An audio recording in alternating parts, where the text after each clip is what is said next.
Right, I'm here today to interview David Tuff, who's been writing songs with Lee Foster as one half of the Beeston Poets for the last 2 or 3 years now. Now, Dave, what made you collaborate with Lee, and when did you two guys first meet? Me and Lee first met each other at my housewarming party. It was halfway through the party, about 9 o'clock, and Lee came up with a t-shirt or a jumper with a saying on the sleeve, "The Beeston Poet," which I had to tell him that he wasn't the only poet in Beeston, and I gave him a folder to actually read and see what he thought. A couple of days later, he came up with a couple of tapes for me to listen to. I listened to them and I liked them. He liked what he read, and I suggested, why don't we both start collaborating? And from then on, we did. The first two songs we did were "Sanctified Near-Death Experience" and "The Atheist," and we've gone on from there. Since you started collaborating with Lee, have you noticed a change in the way you both write? I have in my own personal writing style, but Lee's has been constant throughout, because he's been writing a lot longer than me. He didn't actually need to change.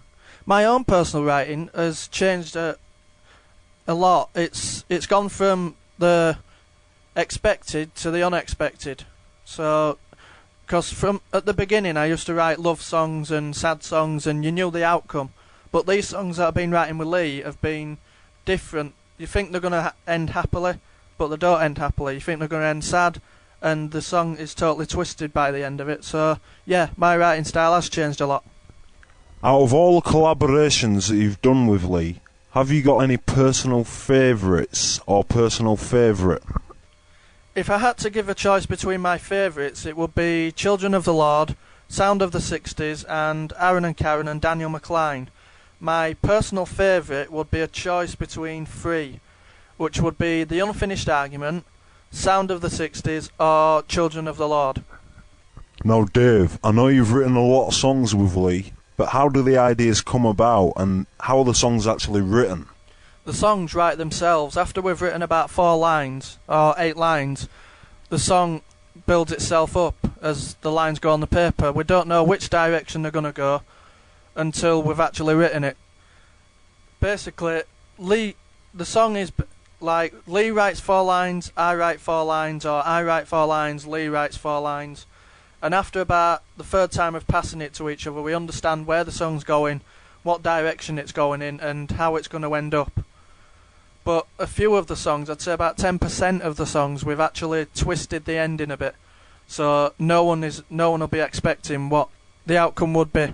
So by that description, it sounds like it's pretty even Stevens, but is there a dominant writer of the two of you? Is there a dominant writer in the Beeston Poets? Up until the song's completely finished, I'd say Lee's the dominant writer, but after we've written the song up neat, I'd say the outcome is 50-50 all the way. So what is it that you personally bring to the table as one half of the Beeston Poets? Personally, I bring humour, and I won't say scepticism, but I bring a different point of view to the Beeston Poets' way of songwriting. Like Lee has gone in every direction, but I bring a direct opposite view to what Lee's written. Sometimes I agree with him, sometimes I disagree, and vice versa. So what I bring to the table is a different perspective. How long does it take you and Lee to write a song together? And have you got any more songs that you'd like to record? How long does it take to write a song? As you can imagine, a song doesn't appear out of thin air. Like "The Unfinished Argument," that took us, I'd say, 6.5 to 7 hours. But if you go to the opposite end of the scale, like "Happy Day," "The Reason Why," stuff like that, took us half an hour. Like "Glorified Shit," that took half an hour. "Children of the Lord," that were an average time 3.5 hours. So it depends on the song. And to record, God, now you're asking, I'd say at least 20. Stuff like "Children of the Lord," "Aaron and Karen," Daniel McCline, "Sound of the 60s," stuff like that, "Glorified Shit." Up until we've got the music and the melody for the songs, we can't actually record any, but as soon as we've got them two ingredients, the baking will be done, so to speak. Are you pleased with the results of the collaborations, and are they different to your solo stuff? And have you got any plans to do more collaborations in the future? I am pleased with the results of the collaborations. We've got some very good songs down on paper. It's different to my solo stuff in a lot of ways. A lot of my solo stuff, like my songs, were just downbeat and unhappy and committing suicide type songs. But with the songs that I've done with Lee, collaborating with Lee, some of them are actually got there's a rainbow at the end of the tunnel, so to speak. The happy songs, the sad songs, the meaningful songs, the just piss-taking songs. We've done everything.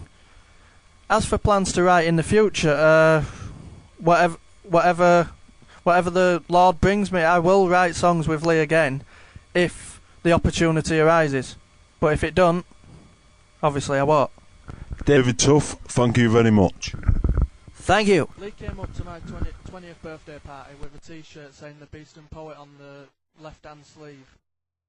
And I got talking to him just to let him know that he isn't the only Beast and Poet. I was wearing a top that I used to wear that said The Beast and Poet on it. And that's when he claimed that I'm not the only one. Children of the Lord, Aaron and Karen. I write 4 lines, he writes 4 lines, I write 4 lines, he writes 4. It's 4 lines, 4 lines, 4 lines, 4 lines. 1 or 2 of Altogether them it was maybe 16 are okay lines. songs. One for You is a good song. It's just the sound quality's terrible, the music's terrible, and the singing's not exactly great either. It's just, the whole presentation is terrible. And the words aren't good either.